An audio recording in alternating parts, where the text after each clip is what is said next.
வேலூர் மாநகரில் வெள்ளத்தால் பாதிக்கப்பட்ட மக்களுக்கு வெள்ள நிவாரணப் பொருட்களை வழங்கிய வேலூர் சட்டமன்ற உறுப்பினர்.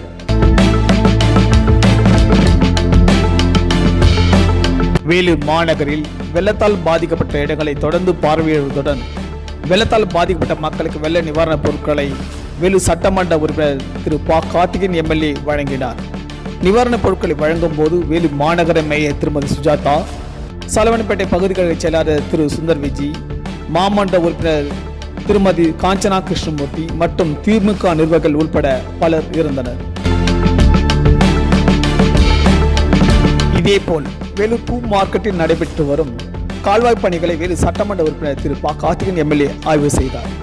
மேலும் அங்குள்ள ஒப்பந்ததாரரிடம் பொதுமக்கள் அதிகம் பயன்படுத்தும் இடம் என்பதால் கால்வாய் கட்டும் பணிகளை விரைந்து முடிக்க உத்தரவிட்டார். இந்த ஆய்வின் போது 2வது மண்டல குழு தலைவர் திரு வீனஸ் நரேந்திரன், மாமன்ற உறுப்பினர் திரு வி.எஸ். முருகன் மற்றும் திமுக நிர்வாகிகள் ஆகியோர் உடனிருந்தனர்.